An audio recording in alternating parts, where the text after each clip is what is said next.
Okay, welcome everyone. I'm glad that you could join me. We're going to start now for the My Child is Spiritually Gifted, Nurturing and Cultivating My Child's Spiritual Gifts webinar. This is a fantastic webinar for parents of spiritually gifted children, whether they're empaths or clairvoyant or something like that, but just that they're spiritually attuned to things that maybe are part of the unseen.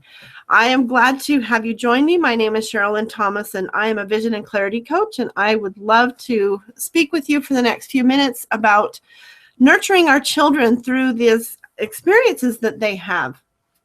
So I'll talk a little bit more about my background and myself later, but I want to jump into the content of our webinar now. So I want to ask you a few questions, and this is kind of like a quiz that you can take for yourself about your child and your experiences through his or her lifetime. Does your child get sick frequently? Are they kind of the first ones in the family to come down with a cough or a cold or a fever, or just feel down sometimes? Maybe for no apparent reason. Maybe there's not even a fever that's manifest or anything, that's just they've come down with something, that they're just kind of off in their physical well-being. This is one clue that you can look for. And then another clue is, where is it that they feel sick? Do they feel sick in their head? Do they feel sick in their gut? Oftentimes we find that the solar plexus, kind of the middle of the gut, is where a lot of these feelings come. So you can ask them, where is it that you feel sick? Where is it that you feel sick? Do you feel sick in your tummy? Do you feel sick in your head, your ears? And oftentimes they'll indicate to you, even at a young age, where it is that they feel sick. You know, they have to be toddler enough to be able to communicate with you. And infants won't be able to do that. But, you know, children from a young age can communicate where it is that they're feeling ill. And just pay attention to that clue of where it is that they're feeling sick. Are night terrors common? So this is not always the case, but if they are common, then there's some things that you can do to help that. But in addition, it's you know, the family loses a lot of sleep when you have a child waking up with night terrors all the time. So I totally get it. I understand. There are times when night terrors are caused because this child is spiritually gifted. And so that's another clue that you can look to. Can they hear other people's thoughts, like a busy train station, like Grand Central Station? Is that a chaotic experience for them? Does that overwhelm them or overload them? Does it make them cry? Does that kind of make them spin around in circles and flap their arms or whatever it does?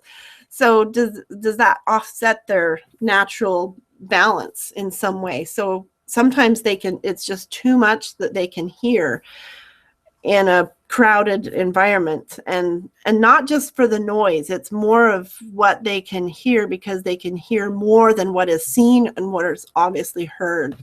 So have that be a clue for you as well. Can they hear other people's thoughts?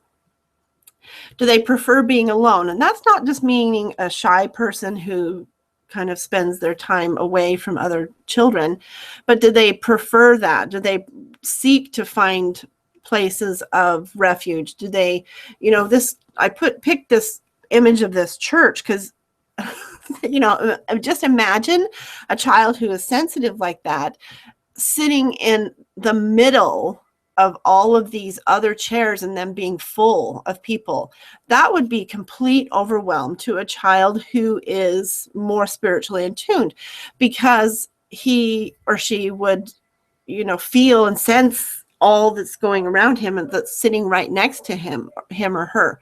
So please be aware if that's better for them to sit on the outside or something like that, on the edge, so they're not right in the middle, or something like that that would be helpful to them who prefers to be alone. Would they rather have a lot of friends or one close friend?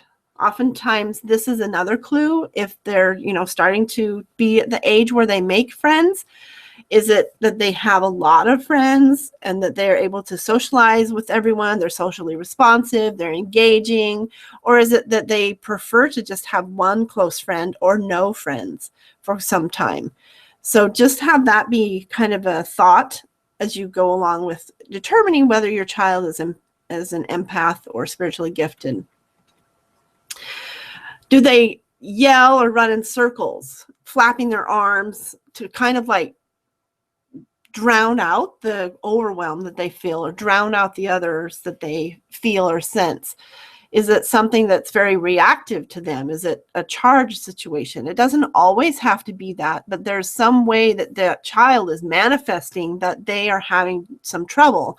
And usually it's either a crying or setting themselves apart, or it's kind of a, I don't know, maybe a temper tantrum kind of look to it. So if they've kind of, banging their head against a wall or something, if there's some kind of action or activity that they're doing that just shows you visually that this is too much for me, this is too much for me, their body needs to handle it somehow, so they just drown it out the best way they can, whether it's removing themselves from the situation or whether it's just screaming and crying and throwing their arms around.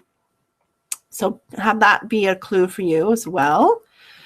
Is there a particular word or phrase that is emotionally charged for them? So maybe the word blood is charged for them. Maybe there's some other thing that's charged for them. Just pay attention to if there's something that they, every time you mention that or it comes up, that it's just like, too much.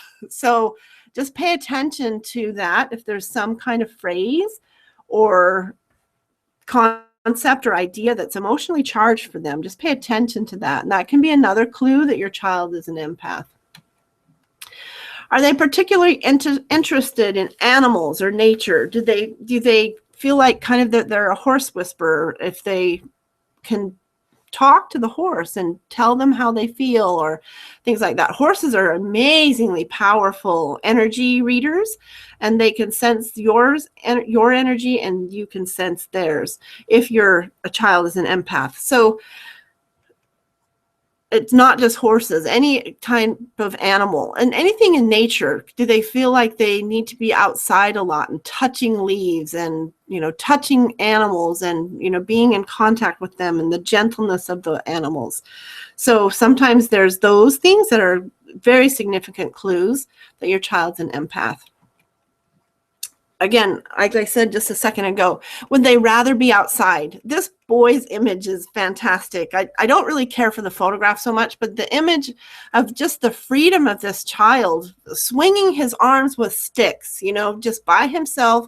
This is clearly an image of a child who has some spiritual gifts because he has so much freedom in his movement, yet he's alone by himself and he's extremely comfortable with where he is. He is just in his element. And that's why I think that this is such a great illustration of the type of child that's empathic, is that they just have such expression and freedom of movement and thought and being when they're quiet and in nature. Same thing with animals.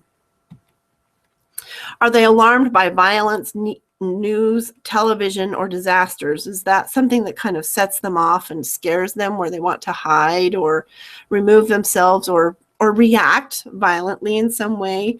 Is it so alarming that they just can't take it? So, there might be some choices you want to make about that and what's shown at your house on TV and such. But is that something that alarms them maybe more than another child would be alarmed by? So pay attention to that one as another clue. Do they cry easily? So this can be in an environment where you wouldn't think that they would necessarily cry. So this picture of this boy is, he's maybe somewhere between 10 and 12 or so, I would guess, just by the, how he is built in this picture. But usually boys like that do cry sometimes, but not so easily, or they don't shelter down and do that outside. But anyway, it's very important to pay attention if they're crying easily when it's not ordinarily that they would, because there's sometimes that the emotions become so large and so huge, there's no other way to manage them except for to just let it out through tears. And so just pay attention to if they cry easily when it's a situation that maybe that normally wouldn't take tears or bring yourself to crying, but it does bring them to a crying situation. Then that is an indication that your child could be an empath. Do they act differently when there's a full moon? So when the moon is full, sometimes we have different emotions or charges that come through that energy. So just pay attention to the lunar cycle and note any differences in behavior at that time. Do they escape from others or cry when they feel too much? It's just more than they can bear. Is it time for them to escape or, act out violently? That's another clue that you can look to for when it's just too much. Do they see or sense spirits? Do they sense and see things that are part of the unseen world?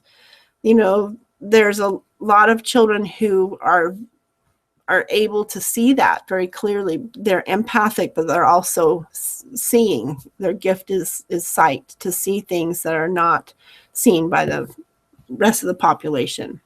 So is that part of their gifts as well? And then do they know things before they happen? Do they have oh, yes, kind of like the deja vu stuff, but a toddler wouldn't be able to say, oh, I had deja vu about that. But it's more kind of an awareness of things before they happen. So they make preparations for things, or they do things that will be not maybe just the usual thing that most typical children would do, but just do they know things, or they just have an awareness of things before they happen. And just watch for clues for that to determine whether your child is empathic or not. Okay, now I'll get to my little story with this. This is my daughter, who's my youngest of 4 children. She was born, let's see, she's fantastic. She was born, but in a way that was a little traumatic. I had a pregnancy that was 13 weeks in, and I was bleeding. And so I thought I had miscarried her, but I hadn't. So I had to be on bed rest for quite a period of time. Anyway, she was born, and she's a happy, delightful child for the most part, but she was more of my challenging child because she was very whiny and complaining as she grew older, and it was very difficult. I loved her, but at the same time, as a parent, it was overwhelming for me to be able to meet her needs, because I just wanted for her so badly to be happy, and I was having such a hard time to help her and to meet her needs. She, at 3 months old, became sick with a pretty severe fever. We were in Utah visiting my mother, and she came down with a high-grade fever, like 105, and so I took her to the doctor, and he was concerned for her because she was lethargic.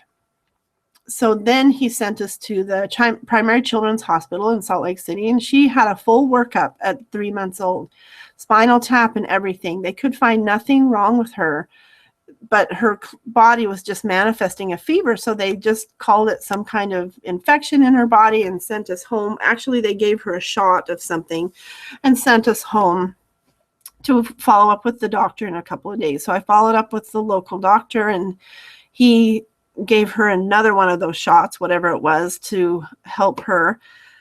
But I just turned to God and asked, what can I do for my child? Because it was actually, when we were at primary children's, I couldn't even watch. It was more than I could bear to watch my child go through those procedures. My sister, who's a nurse, was there, and she was able to be with my daughter because I couldn't do it. I couldn't do it. It was too much. It was overwhelming for me.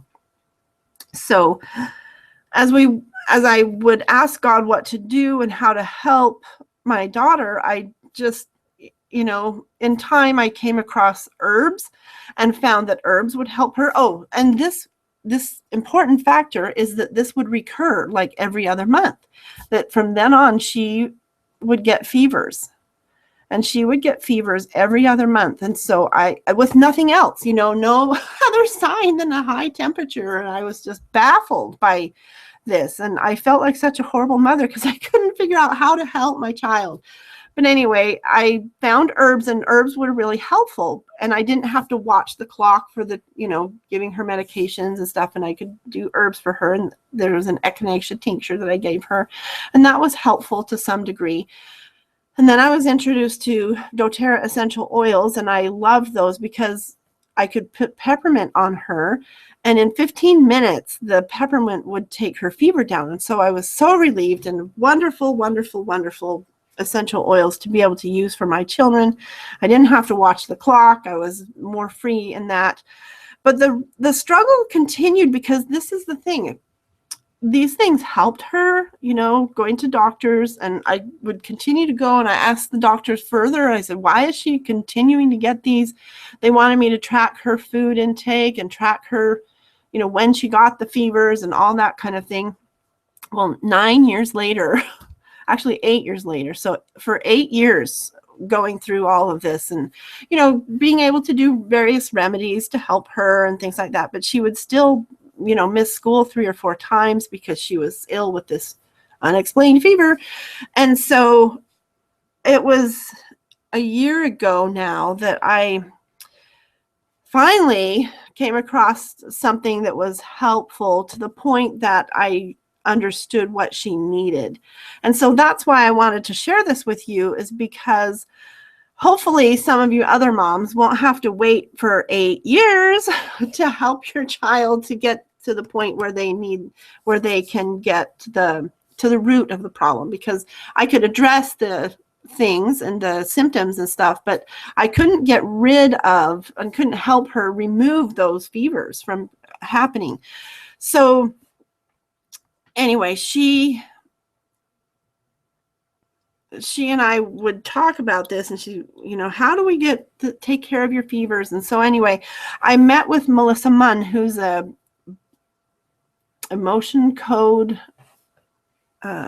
energy healer type person, and she helped me with Juliana, and it was really helpful. But at the same time, the thing that was most poignantly helpful was just Melissa made me be aware of the fact that Juliana was an empath, and that she was taking on the emotions of everyone around her. And what a revelation that was. It was so helpful to just be aware of that fact. And I don't know why I had never considered it. I've thought about this for a year. Why didn't I think of that? Why didn't I? Anyway, long story short is she now has an awareness of who she is. What happened for me as a result is that, wow, I treat this child as a special and treasured cargo. And so now the burden of the difficulty of being her mother, of being the whiny and the complaining and the overwhelm her and then the overwhelm me, and then the chaotic cycle that created is gone. Because now I understand who she is, and I understand what she's doing, and I just kind of get her again. Well, get her for the first time.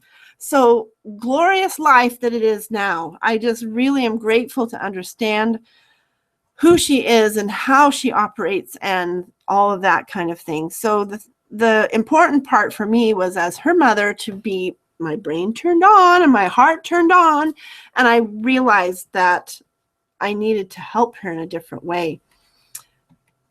Now this is, I guess, a couple of years ago, but this was the year 8 years ago that my daughter became a gift to me. And not that she wasn't before. Of course, I was so happy when she was born and whatever, but it was this real struggle to know how to handle those emotions and not have her emotions throw my emotions and just going all in a big chaotic circle. But she became a gift. And so it was so much, I don't know, the light was on in the house. It was so great. So I just really loved her and appreciated her and nurtured those gifts for her and helped her and et cetera, et cetera. So that was the wonderful turning point. Now I'm going to try this, and bear with me while I try this experiment. I've never done this before in a webinar, so I'm just gonna, I hope it doesn't bother your eyes, but what I'll tell you what I'm gonna do, and then you can bear with me on that. I'm just gonna go back to the beginning. So, okay, back to the beginning.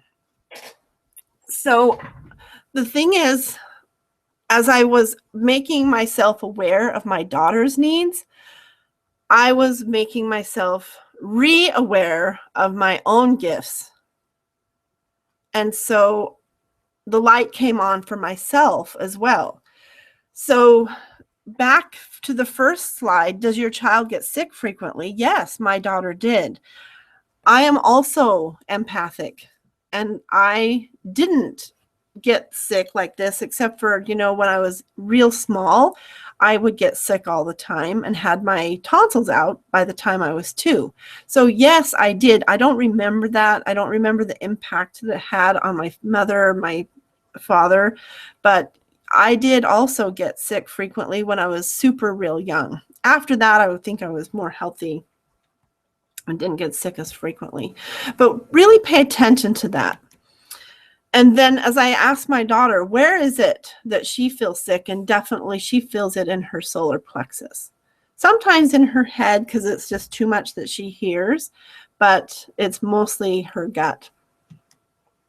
Night terrors were common for a couple of my children. Night terrors were common for me. And I learned to pray to help those to go away because, there was a scary farmer that lived in my closet. So, and at nighttime, he would frighten me to pieces. So I learned to pray and I learned to shut my closet. So, but night terrors are very common for children who are empathic.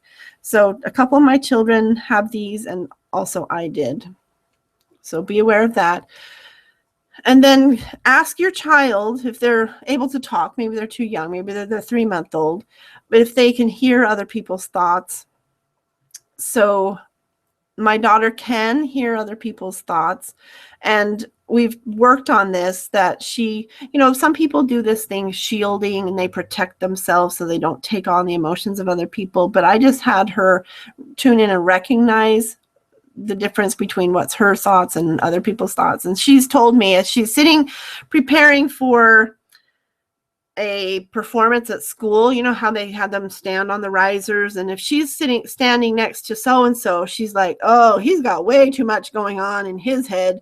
So she'll tune in to her friend who's 2 rows down and listen to her thoughts instead, that she's more comfortable with. So she'll make selections now about who she hears and listens to versus others who she'll block out of her own choices. And so, so sometimes they can hear other people's thoughts. Sometimes they see them or sense them, but just pay attention to that. Preference for being alone. This is not always the case. It is for the case of one of my children. He prefers to not be at church because it's too much for him. You just go to the front door and he can feel the powerful energy of all those people's thoughts and the feelings and emotions. It just is overwhelming for him. So I have strategies that we do. We take lots of walks outside the building, things like that. So just, pay attention to that. And then lots of friends or one close friend. That's a very common thing. Yelling and running in circles. Let's see. And this this one was the emotionally charged word. That one for my daughter is blood, because that's just a word that just sends her under the covers. So we just try and we use a different word for that now. So that's one way we've just managed with that. Particularly interested in animals. My daughter just spends as much time as she can out in nature. She collects little things and puts like little leaves and acorns and shells and rocks and puts them in corners of our fence. We have a wooden fence in our backyard, and so she'll put little pockets of them. We have squirrels that come, and she puts little pockets of the treasures for the animals to find. She'll put them in little places inside the tree for the animals to find. She's taking care of nature and putting things in certain places that are easily accessible for the animals, that are, caring for them and nurturing for them. I've had the experience myself when I've been able to connect with horses, to be able to be kind of a horse whisperer and just receive and give the energy from a horse. And again, rather be outside. I have personally had to completely stop watching the news or television because it just becomes too much overwhelm. There's so much emotion that's packed in that the dramatization of some kind of television incident is too much. So we watch very limited news and violence on TV and disasters. Crying easily. There's a circumstance that's kind of embarrassing, but I was at a timeshare presentation with my husband, and it became a little bit emotionally charged, and out of nowhere, the drop of a hat, something happened, switch went on, and I was in tears, and we had to leave in an embarrassing moment. So that was an embarrassing moment, empathic thing where it just became too much, overwhelmed, cry, gone. We were out of there. That was not on purpose. Full moon, impact, escape. That was my timeshare experience. That was too much for me. Seeing or sensing spirits. This is something that's more personal, so I probably won't share that, but there's oftentimes people will see orbs or spirits or things like that. We've talked about that. Knowing things before they happen. The gift that I have is that, my dreams used to be terror dreams, and then they changed that I would know things before they happened. So, for example, there were a couple of times I recall that there was a train accident in the night, but I had dreamt that train accident. And so I was somehow connected to that. And in the morning when I woke up, I said, "Oh, Mom, I had this terrible dream of this train that crashed, and there's all these people, and then this happened." And she turned on the news and showed me that had happened in the night, way far away across the whole, world. And that happened at least twice, about train crashes that I had dreamt that had happened in the night. In addition, when I was more in college and then after college, I would dream of people that would get married to each other. And then sure enough, they would get married to each other. And so sometimes I had some kind of knowing before that would happen. Not always, but often, more often than not, I did. Not so much now. My thoughts and such are focused elsewhere. But knowing things before they happen is common too. Okay, so again, the struggle was real. It was for sure there. Very poignant, very difficult time to try and figure out for 8 years, trying to figure out how to best nurture and help my cute little daughter. And then now to be able to help her and see her as such a gifted being.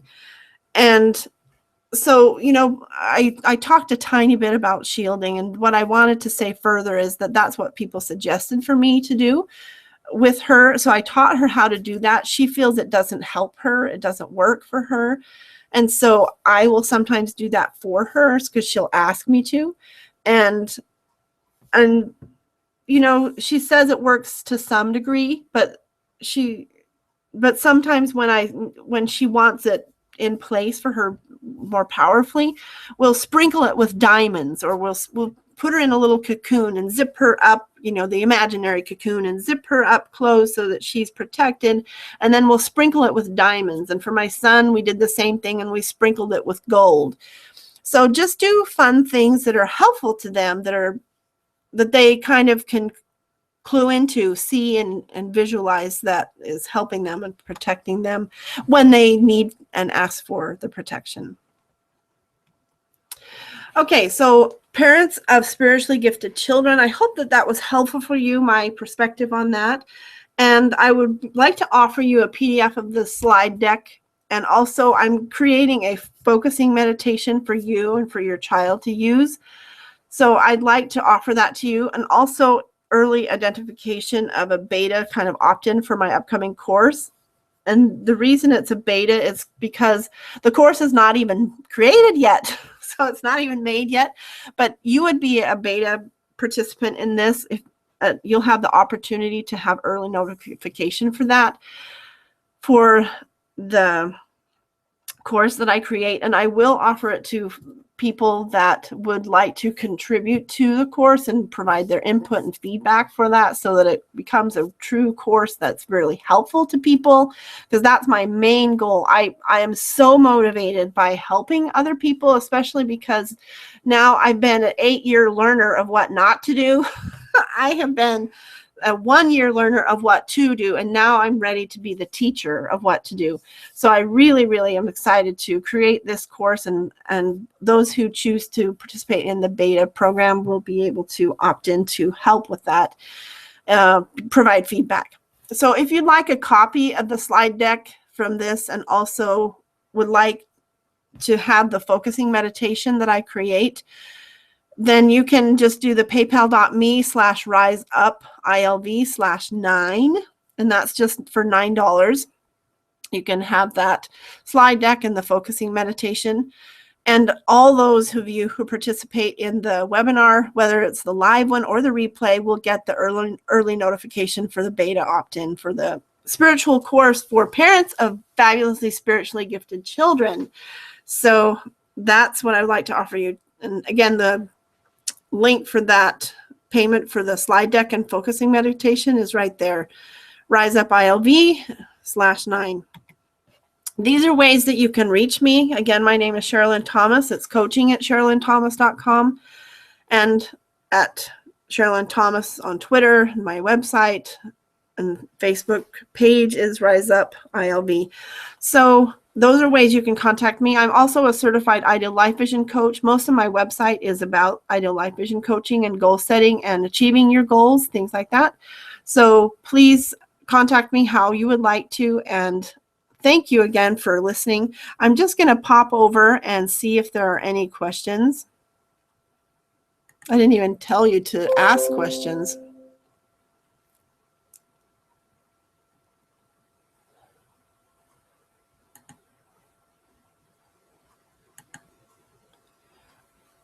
Okay, I didn't see any questions pop in just now, so we'll stop the broadcast. Thank you so much for paying attention to listening, and hope that it was helpful for you, and have a great day.